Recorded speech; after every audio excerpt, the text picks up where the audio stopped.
नमस्कार। आप देख रहे हैं द पब्लिक और मैं सुभाष चौधरी हूं। लोकसभा चुनाव 2024 की जो प्रक्रिया है अब अवसान की ओर है, यानी समाप्ति की ओर है। छठे चरण तक का मतदान संपन्न हो चुका है और सातवां चरण जो अंतिम चरण है लोकसभा चुनाव के लिए, उसके लिए मतदान 1 जून को होना निर्धारित है।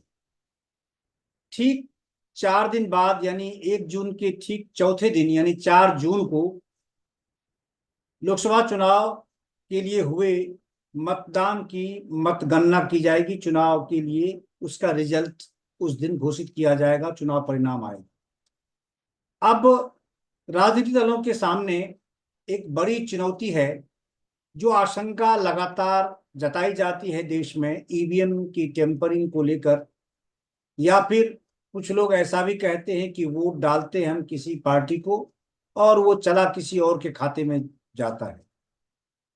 वीवीपैट की पर्ची और ईवीएम की जो काउंटिंग होती है उसको मिलाने की बात भी, मांग भी चलती रही इस देश में। हालांकि ऐसा अभी तक कुछ हुआ नहीं। सुप्रीम कोर्ट भी गए लोग, लेकिन वहां से भी बहुत अधिक मदद लोगों को नहीं मिल पाई, उनके मनोनुकूल निर्णय नहीं आए। अभी हाल ही में एडीआर ने और टीएमसी की सांसद महुआ मोइत्रा ने भी एक याचिका दायर की थी, जिसमें उन्होंने इलेक्शन कमीशन को यह निर्देश देने की मांग की थी कि आप अब तक जितने आंकड़े हैं और जितने पोलिंग हुई है, टोटल वोट पोलिंग जितने हुए हैं, उसका पूरा पूरा आंकड़ा डेट वाइज एग्जैक्ट, यानी फॉर्म 17C जिसमें सब कुछ होता है, जिसमें ईवीएम का सीरियल नंबर तक होता है, वो सारा जारी किया जाए। लेकिन सुप्रीम कोर्ट से राहत नहीं मिली। कोई वहां से उन याचिकाकर्ताओं के मांग पर कोई इस प्रकार का कोई निर्णय नहीं आया, याचिका लंबित है। क्योंकि जब चुनाव प्रक्रिया शुरू हो जाती है तो आमतौर पर सुप्रीम कोर्ट का ये पहले से ही इस प्रकार की मान्यता रही है कि चुनावी प्रक्रिया में हस्तक्षेप अनावश्यक न किया जाए, और नहीं किया गया। अब क्योंकि काउंटिंग होनी है चुनाव की ईवीएम से और रिजल्ट आना है, तो टेम्परिंग को आप कैसे, किस तरह से पकड़ सकते हैं कि इस ईवीएम की टेम्परिंग हुई है या नहीं हुई है, इसमें कोई गड़बड़ी की गई है या नहीं की गई है, और अगर की गई है तो उसका क्या संकेत है, और नहीं की गई है तो उसका क्या प्रूफ आपके पास होगा। कैसे आप उसे सत्यापित कर पाएंगे ऑन ग्राउंड, अगर आप काउंटिंग एजेंट हैं किसी भी पॉलिटिकल पार्टी के, या अगर आप प्रत्याशी हैं किसी भी पॉलिटिकल पार्टी के लोकसभा में, या फिर निर्दलीय चुनाव आप लड़ रहे हैं, चाहे क्षेत्रीय दलों के प्रत्याशी के रूप में आप चुनाव लड़ रहे हैं, या फिर किसी भी प्रत्याशी के, या चाहे वो किसी सरकार सॉरी बड़े राजनीतिक दल के प्रत्याशी के रूप में आप चुनाव लड़ रहे हैं, या फिर किसी क्षेत्रीय दल के प्रत्याशी के रूप में, या निर्दलीय प्रत्याशी के रूप में, या इनमें से किसी प्रत्याशी के आप अगर एजेंट हैं, आप काउंटिंग एजेंट हैं, जिनके लिए कि परमिशन उनको लेनी पड़ती है आपकी आईडी प्रूफ देने के बाद पहले ही वहां की रिटर्निंग ऑफिसर से, तो आपको किन किन बातों का ध्यान रखना है काउंटिंग सेंटर पर जाकर, जिस पोलिंग बूथ के लिए आपकी ड्यूटी लगाई जाएगी संबंधित प्रत्याशी के द्वारा या पॉलिटिकल पार्टी के द्वारा, तो आप कैसे ये पता कर पाएंगे, कैसे समझ पाएंगे कि इस ईवीएम में कोई गड़बड़ी नहीं हुई, या इस ईवीएम में कोई गड़बड़ी हुई है, कोई टेम्परिंग हुई है। कैसे आप जान सकते हैं इसमें गड़बड़ी हुई है या नहीं हुई। उसमें कई फैक्टर्स ऐसे हैं जिसके बारे में आज देश के वरिष्ठ वकील कपिल सिब्बल, जो राज्यसभा के सदस्य भी हैं और सुप्रीम कोर्ट बार एसोसिएशन के अध्यक्ष भी हैं, उन्होंने आज एक प्रेस वार्ता कर कुछ बातों का खुलासा किया, कुछ तकनीकी चीजों पर ध्यान देने का सुझाव उन्होंने जारी किया, और एक फ्लो चार्ट भी अपने एक्स प्लेटफॉर्म पर उन्होंने जारी किया है, जिसमें उन्होंने बताया है कि क्या क्या चीजें कब और किस जगह आपको चेक करना है, चेक रीचेक करना है, तब जाकर आप रिजल्ट का बटन दबाने की अनुमति आप देंगे अंदर के अधिकारी को। जिस काउंटर पर आप खड़े होंगे उस काउंटर से संबंधित जो वहां अधिकारी होंगे, तभी आप परमिशन देंगे। यानी जो ईवीएम है उसकी टाइमिंग बहुत महत्वपूर्ण है। किस वक्त पोलिंग शुरू हुई और कब समाप्त हुई, कब उसकी सीलिंग हुई, 3 बातें। सीरियल नंबर उसका, जो सीरियल नंबर की पहले से बूथ पर जो एजेंट हैं या पार्टी है उनको दिया गया, ये इतने इतने सीरियल नंबर की ईवीएम इस पोलिंग बूथ पर है जिसमें पोलिंग कराई गई, उसका कंट्रोल नंबर। उसके बाद जो काउंटिंग होती है, काउंटिंग का डेट भी उसमें आएगा और पोलिंग की डेट भी उसमें आएगी।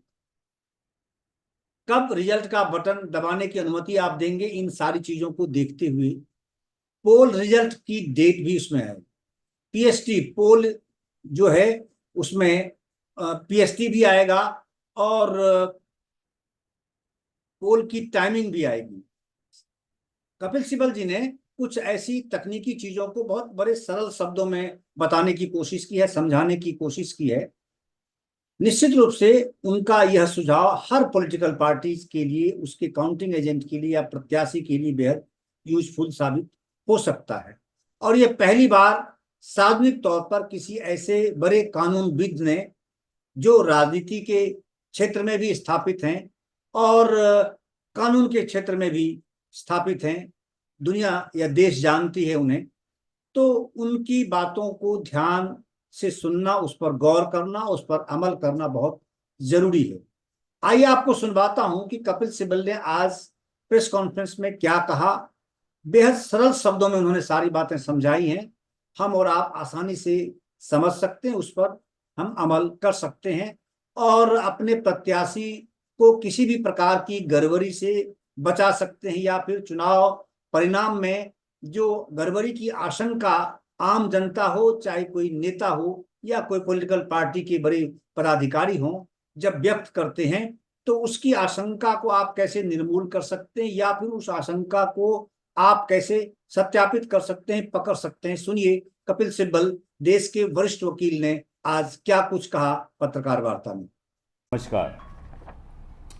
आपको सबको मालूम है कि 4 तारीख को मतदान के नतीजे निकलेंगे, मशीनें खुलेंगी और आपके द्वारा आज मैं जनता को और राजनीतिक दलों को,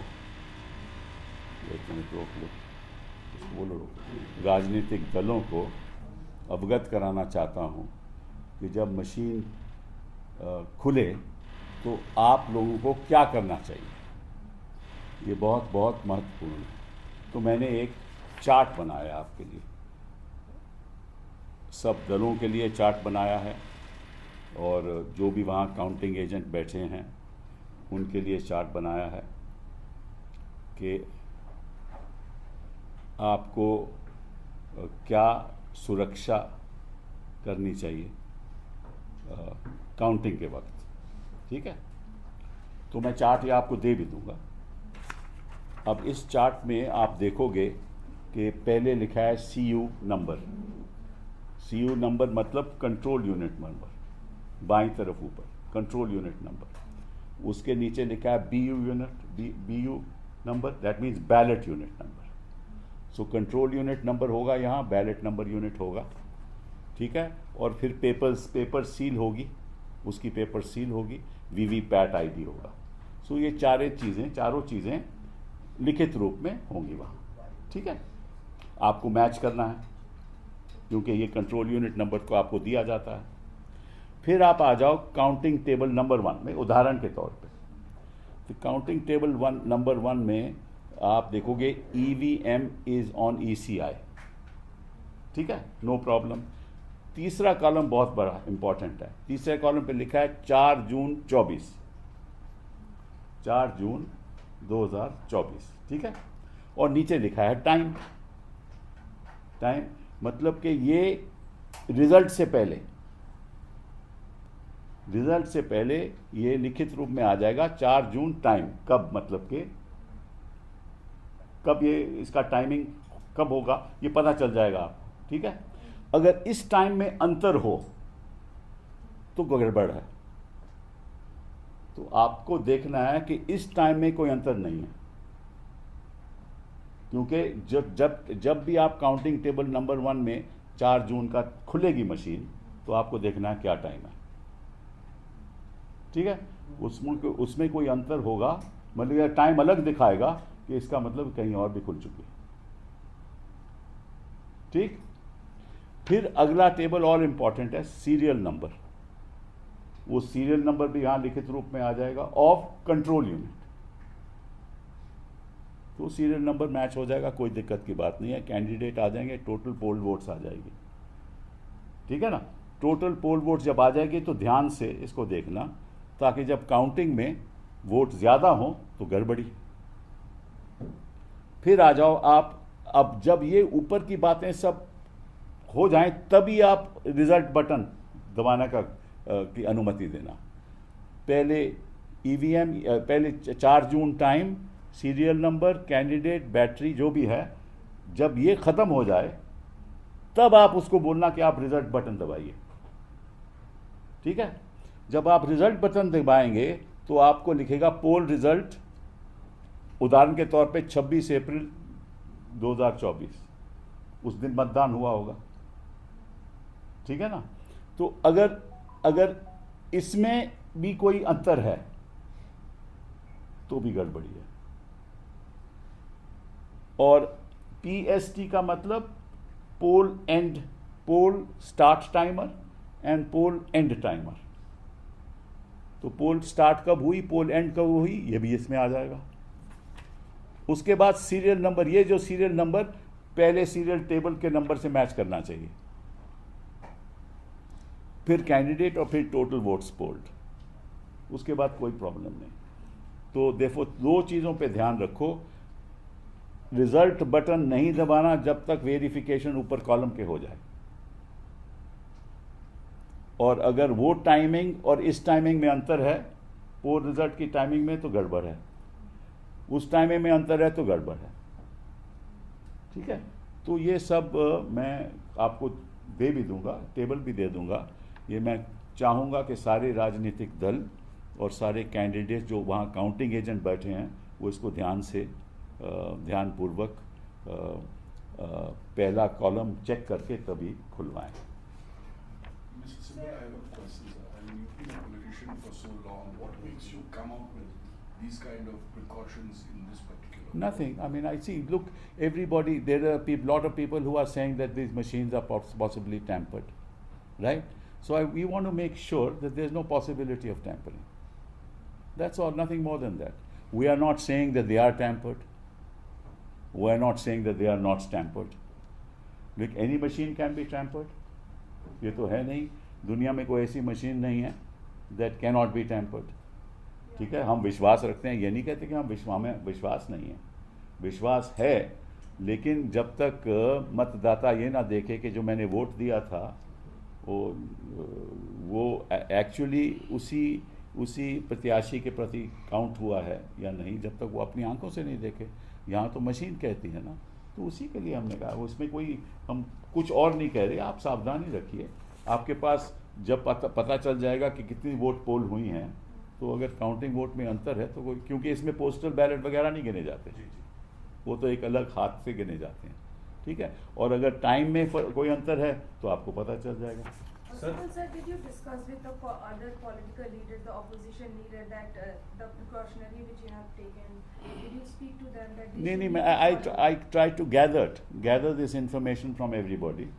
तभी हमने एक चार्ट बनाया है, ताकि सब लोगों की सुविधा के लिए किया है हमने, कोई ऐसा नहीं, क्योंकि बाद में अगर आरोप लगे तो अच्छा नहीं है, ये भी तो अच्छा नहीं है ना। क्या सर 4 जून से पहले और 1 तारीख के बाद आप कोशिश करेंगे तमाम पॉलिटिकल पार्टीज हैं वो आपके साथ बैठें और इस पर डिस्कस करें, ताकि वो एक बेहतर तरीके से अपने लोगों तक ये इस बात को पहुंचा पाएं? क्या इस चीज़ की भी कोशिश? नहीं, ऐसा है कि मैंने कई लोगों से बात कर चुका हूं मैं, जैसे तमिलनाडु में उन्होंने ऑलरेडी 17 फॉर्म इकट्ठा किए हैं। और क्योंकि मैंने ये पहली बार ये इशू उठाया था, ये मुद्दा मैंने ही पहली बार उठाया था 17C के फॉर्म का, अब इतना फैल चुका है कि अब जो भी काउंटिंग एजेंट है इस देश में वो ये देख रहा है कि 17C का फॉर्म सही तरीके से फिल हुआ कि नहीं। तो एक जानकारी जब लोगों को मिलती है, जब लोग चौकन्ने हो जाते हैं, तो निश्चित रूप से फ़ायदा जनता का है, क्योंकि जो मतदान का जो नतीजा है वो सही होना चाहिए, हम तो यही चाहते हैं। सर, आप ये कहना चाह रहे हैं कि ईवीएम में इतने प्रोटोकॉल्स हैं हाँ। उसकी प्रक्रिया में कि अगर उससे कोई छेड़छाड़ होता है यानी टेम्परिंग वो होती अपने है आप- तो उसको हम पता कर सकते सीधी बात यह है ना कि भाई कोई भी इलेक्ट्रॉनिक, जैसे ये मेरा मोबाइल है, हाँ, इसमें एक लॉग होता है ना, मोबाइल में लॉग होता है कि जब कॉल करते हो टाइमर आ जाता है कि भाई इस टाइम आपने कॉल किया, इस टाइम किसी ने कॉल लिया, इसको कॉल किया। तो हर मशीन में एक लॉग होता है। इसको बोलते हैं ऑपरेटिंग सिस्टम, सॉफ्टवेयर होता है, उसको बोलते हैं ऑपरेटिंग सॉफ्टवेयर। तो अगर कंप्यूटर का है तो उसको विंडोज़ बोलते हैं, हाँ, बाकी एंड्रॉयड बोलते हैं, iOS बोलते हैं, ठीक है ना। वो इसमें भी वही सॉफ्टवेयर है। तो इसमें अगर छेड़छाड़ कहीं भी हो तो टाइमिंग में डिफरेंस आ जाएगा, निश्चित रूप से डिफरेंस आ जाएगा, ठीक है ना। अगर किसी ने खोला, उससे पहले खोला हो तो वो भी टाइमर आ जाएगा, वो तो अपने आप आ जाएगा, And sir, there is another क्योंकि वो टाइम जब खुलता है वो टाइम तो उसी टाइम रिकॉर्ड होता है ना। और अगर पहले खुला हो तो तुरंत पता चल जाएगा। So suppose, while counting, there are discrepancies that are found. What is the next step to escalate? No, forget about that. Let us first not jump to conclusions, right? Our interest is to make sure that this form is filled up duly, and those who are going to start counting, they must make sure that the protocols where the first chart are completed, right, before the counting starts. And if the protocols in the first chart are completed and there is no difference in terms of the time and the serial number, then the counting should start, and then it should be it should tally. All this should tally with each other. That's all. Nothing more than that. We are not making any allegations. We're just making sure that the people of this country, especially the country, because the future of the country depends. Future of democracy depends on this, and there should be no need. No reason to doubt a machine if it has not been tampered, and there should be reason to doubt a machine if it has been tampered. It's as simple as that. Nothing more than that. Sir, we can take a different question. We can take. Yeah, sure. Sir after नहीं, I want to make another okay because हमारे भगवान जी ने कुछ बातें कही हैं, उसके बारे में मैं कुछ चर्चा करूँगा, क्योंकि उन्होंने भाषणों में ये भी कहा है। उन्होंने भाषण में कई बातें कह दी हैं उन्होंने। पहले तो उन्होंने कहा है कि भाई आपके घर से जो पानी की टूटियां हैं वो ले जाएगा इंडिया अलायंस अगर सत्ता में आया, और अगर घर की बिजली है तो बिजली काट दी जाएगी, और जो बैंक में अगर पैसा है तो वो पैसा भी किसी और को दिया जाएगा। तो और साथ में उन्होंने ये कहा कि अगर आपने गुलामी करनी है, इंडिया अलायंस ने गुलामी वोट बैंक की करनी है, तो जाओ गुलामी करो वोट बैंक की, और अगर मुजरा करना है तो जाओ वोट बैंक का मुजरा करो। तो मैं क्या कहूँ इसके बारे में। कोई भी नेता को कोई भी बात करना, मतलब कि अगर मैं आपत्ति भी दिखाना चाहूँ कि आपको ऐसा नहीं कहना चाहिए, वो भी अपने आप में अच्छा नहीं लगता, क्योंकि वो इस पद पे बैठे हुए हैं जिसकी एक अपनी गरिमा है, और उनका जो स्टेटस है वो पद से जुड़ा हुआ है। तो अगर पद के स्टेटस में इतनी आप गिरावट ले आओगे तो प्रधानमंत्री की बातों पे, अब देखिए आप सोशल मीडिया पे देखिए किस तरह से आलोचना हो रही है, और जब आप मुजरे की बात करते हो तो एक महिलाओं का भी अपमान है। बाकी तो अलग बात छोड़ो, आप कहना क्या चाहते हो? आप महिलाओं का अपमान करते हो, विरोधियों का अपमान करते हो, ऐसे शब्द इस्तेमाल करते हो जो एक नेता को करने नहीं चाहिए। आप प्रधानमंत्री की बात छोड़ो, ये छोटे नेता जो हैं, जो हमारे काउंसलर हैं, उनको भी ये बात ऐसे नहीं करनी चाहिए। तो अगर आप ऊपर से ये मैसेज दोगे तो निश्चित रूप से नीचे में भी ऐसा ही होगा। वो एक कल्चर ऑफ हेट आप पैदा करना चाहते हो। आप अपनी बात बताओ कि आपने हिंदुस्तान के लिए क्या किया। अब इस तरह से तो आप विकसित भारत ला नहीं सकते, क्योंकि अगर आप मुजरे की बात करोगे और टूटियों की बात करोगे और बिजली काटने की बात कर रहे थे, तो वो तो विकसित भारत से कहीं दूर है ना। हम जानते हैं कि कौन व्यक्तिगत रूप में कौन विकसित है, ये हम जानते हैं, बट देश को विकसित करना एक अलग बात होती है, और इसके लिए जो डायलॉग होना चाहिए इस किस्म का नहीं होना चाहिए। और मुझे मालूम है कि इलेक्शन कमीशन कुछ नहीं करेगी, कोई और ना इलेक्शन कमीशन करेगी, ना कोई और, ना कोई ये तो अपने आप में मैं समझता हूँ कि it is a violation of the code of conduct, the moral code of conduct, but nobody would do anything about it because they are all hand in glove. And then he has said another more serious thing. He said, मैं बिहार में जाकर उन्होंने कहा कि मैं आपको एक और गारंटी देता हूँ। वो जो गारंटी है ये है कि भाई जैसे ही चुनाव खत्म होगा तो तेजस्वी को जेल में भेजूंगा। तो ये कैसे तेजस्वी को जेल भेज सकते हैं? वो तो कानून की प्रतिक्रिया है, ये कैसे भेज सकते हैं? इसका मतलब कानून इनके इशारे से चलता है, क्योंकि इनको पता है कि जैसे ही चुनाव खत्म होगा इनको जेल जाना पड़ेगा। तो इनको कैसे पता? तो अगर इन्वेस्टिगेटिंग एजेंसीज इनके इशारे, जो मैं कितने दिनों से कह रहा हूं, चाहे वो पीएमएलए हो चाहे कोई और इन्वेस्टिगेटिंग, इनके इशारे से चलता है। तो ये तो आज साबित हो गया, इनकी कन्फेशन हो गई कि मैं इशारा दूंगा तो आपको गिरफ्तार किया जाएगा। तो ये हमारी जो लोकतंत्र की व्यवस्था है, ये क्या, किस स्तर तक इसमें गिरावट आ चुकी है। और अगर आप सब चुप रहोगे, आपके चैनल्स चुप रहेंगे, देश की जनता चुप रहेगी, नागरिक चुप रहेंगे, और अगर कोर्ट्स नहीं कुछ करेंगे तो देश का होगा क्या? देश के भविष्य का होगा क्या? हम उस बात से चिंतित हैं। बहुत बहुत धन्यवाद। सर, एक और सवाल है, जिस तरीके से गुजरात में और दिल्ली में जो ट्रेजेडी हुई है, फायर हाँ, ट्रेजेडी, बहुत ही दर्दनाक ट्रेजेडी हुई है। और